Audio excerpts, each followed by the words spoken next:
Les, before we move into the post-war years, let's do a brief review of the 1930s and tell us a little bit about the differences between the mechanical system and the electronic system of television. Well, the mechanical system, of course, as its name implies, always involved moving parts. And in order to generate a picture, you have to scan the field line by line and bit by bit. And this was done in the mechanical systems by using a disc with a spiral of holes around the periphery, so that as it rotated, it scanned from side to side and from top to bottom. Mm-hmm. And it was inherently, even with the best phototubes that could be developed, it was inherently too sensitive to use a large number of scanning lines. So it, unless there was a miracle of development, and also it was theoretically impossible to get the sensitivity that was needed. Now, the electronic system wasn't hampered by this mechanical limitation. So again, as I mentioned in comparing the Farnsworth dissector tube with the iconoscope, it had a theoretical limitation too, because it required a sensing of photo emission as it happened, while in the iconoscope principle, this emission was stored frame by frame. What were some of the highlights in the developments that you remember in the 1930s? For example, I know you engaged in some broadcasting from the Empire State Building. What were some of those highlights that you remember? Well, I wasn't directly involved in that phase of the development, but I visited there a number of times. And one of the personal highlights was getting up on top of the Empire State Building with a platform only about 10 feet in diameter. Oh my goodness. Like King Kong. What were some of the early things that you transmitted? I mean, were they just static images, or did you have... No, they had in the late 30s, they had a studio at Radio City at NBC, in which they had equipment for live broadcasts. What were some of the things that they did? Were they concerts, or what were they? Well, not so much concerts, but plays and individual performances. Is any that stick out in your memory of? Well, no, not really. Any particular one. Now, there was some sort of a patent fight in the 1930s. What was that all about? Oh, that was a tremendous thing. That involved again a Farnsworth background and RCA's. Not so much a direct comparison of the iconoscope and the dissector tube as to establish who really had priority. And how did that turn out? Well, in the end, RCA won out as far as its patent position was concerned. Mm-hmm. Now, the first broadcast being 1939, what happened from that point on with television? Obviously, the war intervened. Well, the war came along at that time, and so all commercial development was stopped, and everything. There was no commercial broadcasting. There was broadcasting going on, but it was used partially to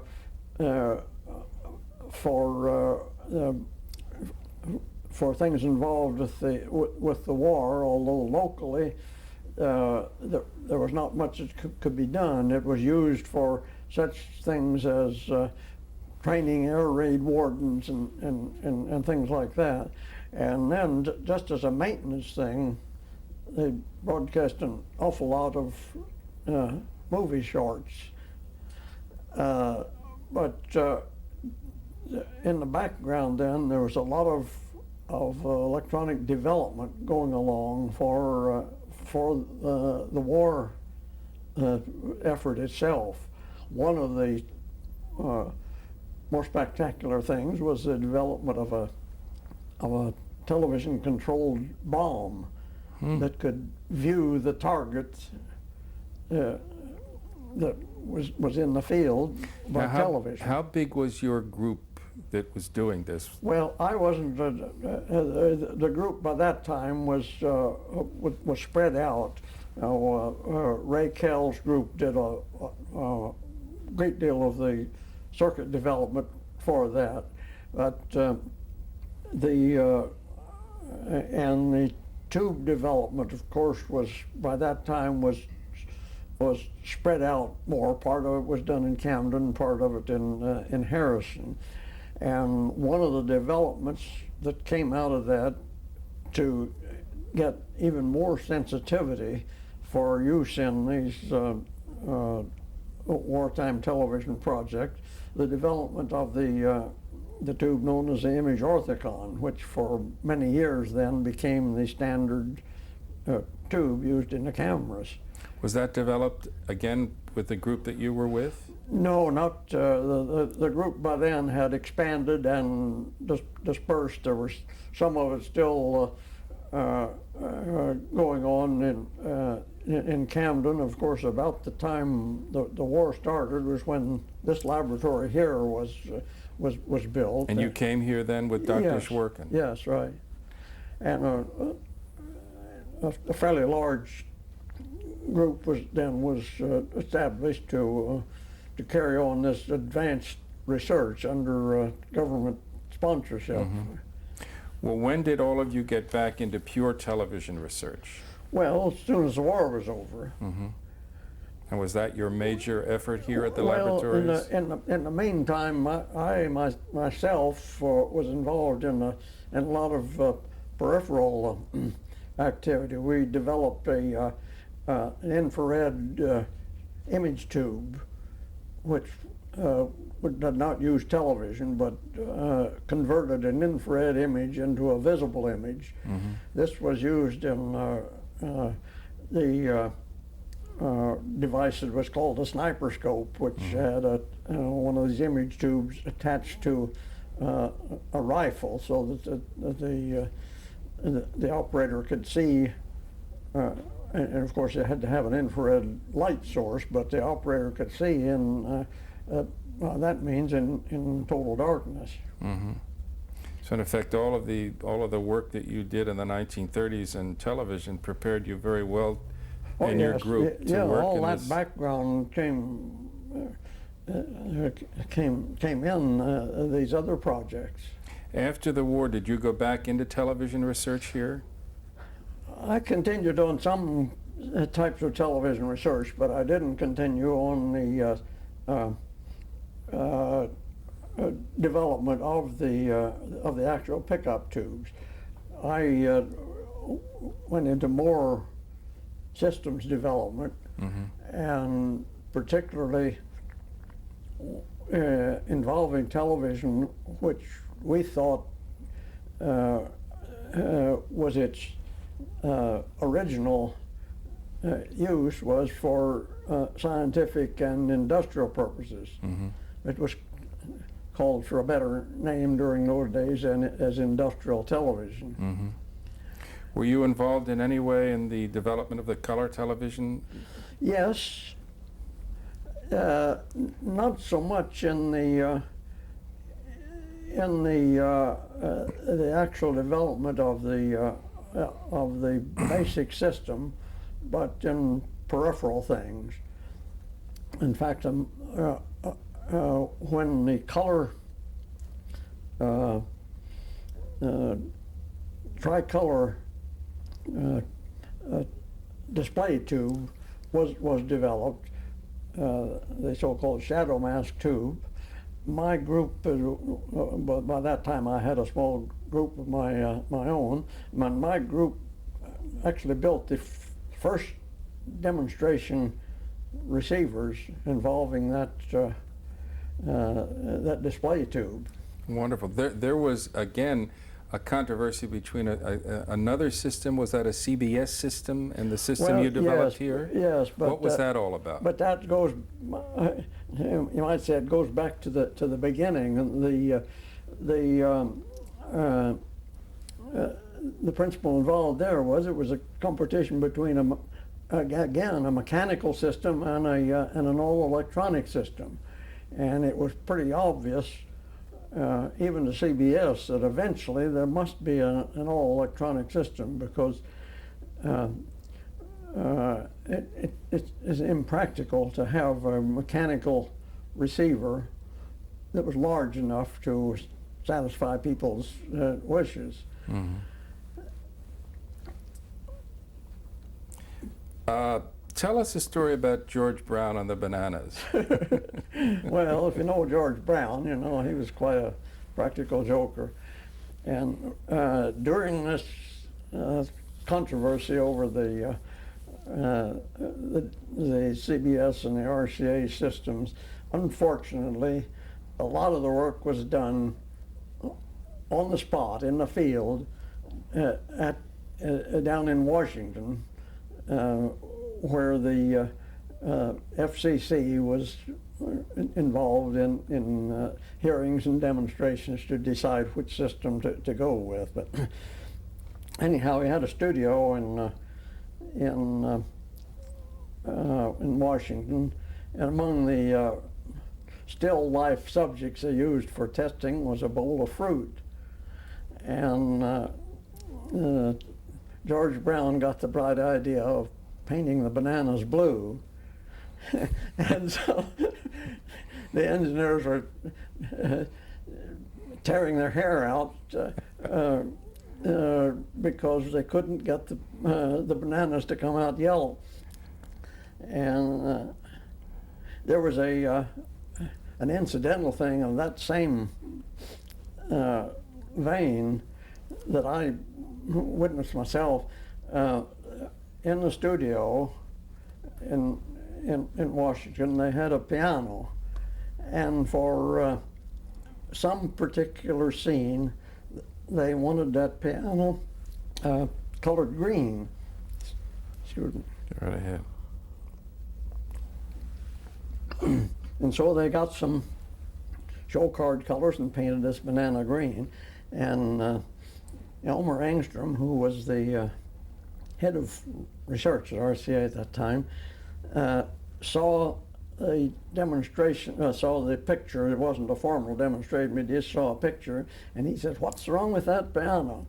And they said, "Nothing wrong with that piano." And he says, "But no stretch of the imagination could that piano come out green." And so they picked up the phone and called the studio and said, "What color is that piano?" And they said, "Well, no, it's green, of course."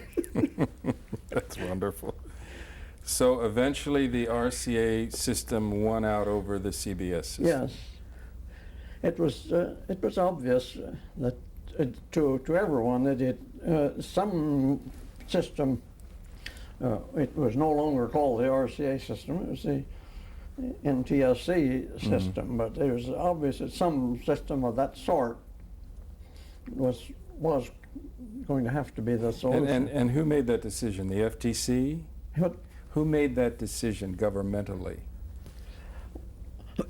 Well, the decision as to which system would be adopted had to be made by the FCC. FCC. They first approved temporarily the CBS system, and then they reversed themselves a year or so later, and decided on an all-electronic system.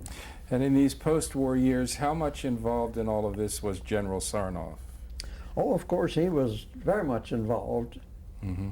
From his seat up in New York. Of course, he could no longer keep track of all of the details of what went on in the various laboratories. But Did he come down to this laboratory often? Yes, quite often.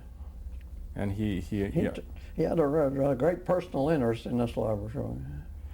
What were some of the other things that you were working on after the war here? Your group. Shortly after the war was over, in the 50s sometime, the transistor came along, which was initially developed by Bell Labs. But it was obvious the advantage of having transistors in television cameras, and particularly for portable equipment. Mm-hmm. So we had several projects in our laboratory developing prototype cameras to demonstrate that it was technically feasible to make such a camera. So in one form or another, you spent your entire career here working on television and peripheral items of that sort. Yes, most of it. Of course, later on in my work, I got interested in medical electronics, mm-hmm. and of course, television was involved in much of this work too, using television to display a microscopic image, and television to look inside your stomach and things. But and as you look back on a very distinguished career, what are you most proud of? Well, that's a hard thing to say. Of course, I'm proud of the part I had in the development of the television tube. But of course, there were an awful lot of people involved in that, in the same way with all these other projects. You indicated that in the early days you thought of television as an industrial tool. Well, yes, as we like to think of it as just simply as an extension of the eye. And it became something quite different. What is your impression of it now? Well, I think it's certainly not used to its best advantage in the type of material they broadcast today. Mm-hmm. Of course, I wouldn't want to say that broadcasting itself is not useful. But Did you in those early days foresee that someday you'd be looking out into the universe via what you had a very great part in developing? No, I didn't have any idea of that sort of thing. That must be extraordinary to think that. Yeah, right. Now I'm going to ask you for very brief impressions of some people that you probably came across in your career or worked very closely with. Just a sentence or two. Alan Dumont. Well, I didn't personally know Dumont, but he was certainly was an entrepreneur that got things done. Ernst Anderson. Who? Ernst Anderson. Does that name mean anything to you? Can't say that it does at the moment. U.A. Sanabria. Well, he was I never could figure out. He was demonstrating mechanical television for a good many years, but it didn't seem to me that he ever really developed any original ideas. John Logie Baird. Well, of course, he was a really old timer in the television field, and had a lot of experience. But even he, I'm sure, realized that when he was getting the most publicity with his mechanical system, that this system was not the one that was going to eventually win out. Hollis Baird. Ho- Hollis Baird. Baird, I didn't know him. Okay. Lee DeForest. Well, of course, DeForest was best known for the development of the triode vacuum tube. He wasn't directly involved in television as such, but of course every tube that was made afterwards involved the principles that he demonstrated. Charles Jenkins. Well, he was an original fellow, and he did a lot of work with the tools that he had available. He demonstrated quite a lot of workable systems, but all were based on the mechanical system. Edwin Armstrong.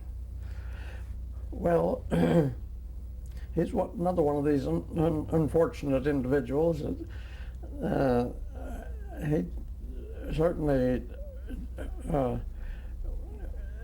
he starting way back in the early days of radio, he developed the Armstrong regenerative circuit and the superheterodyne, and then eventually became best known for his promotion of frequency modulation. Robert Sarnoff. Well, he's quite a controversial figure.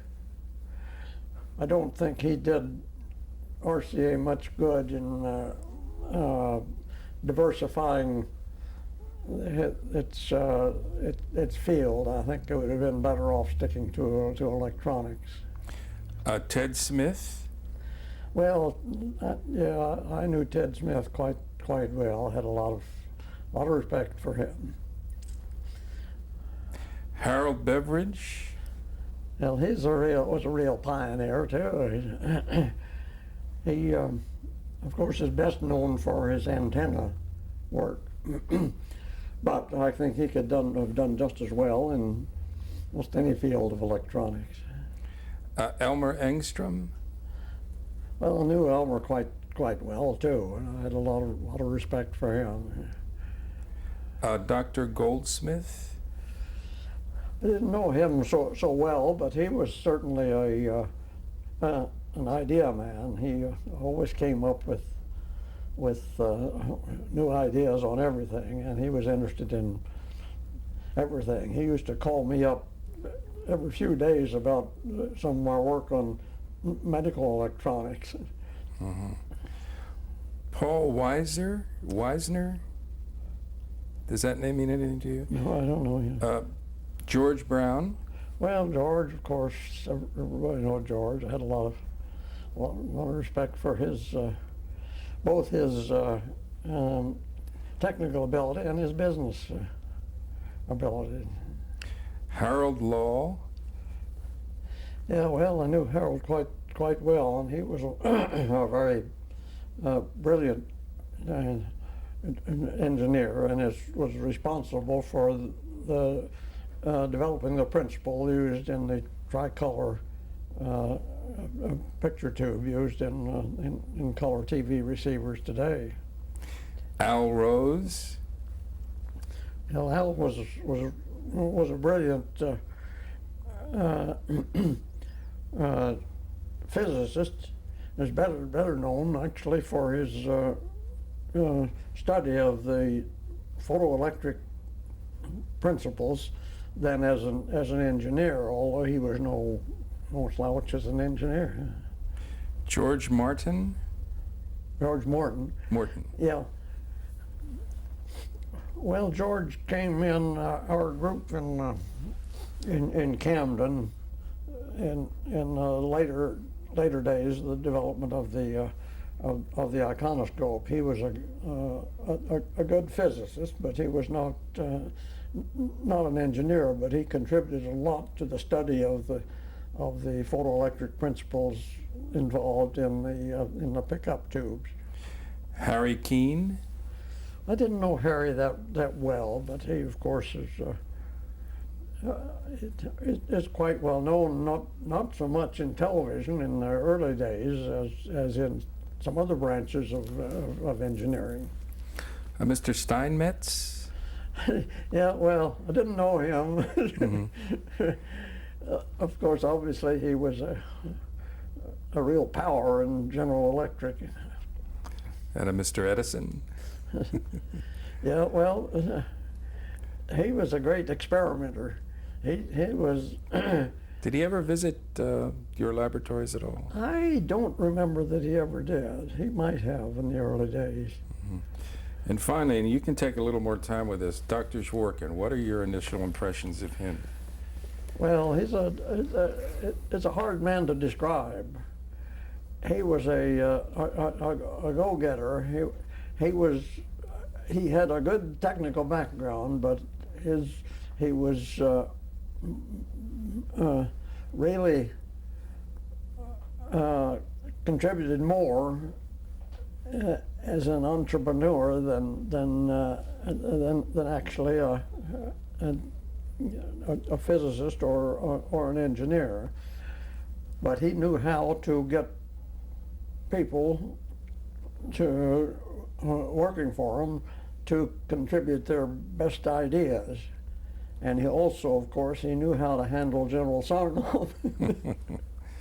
Thank you, Les. We are all in your debt, everyone who's living on this earth today, for the great work you did as a scientist. Thank you very much. You're welcome, sure.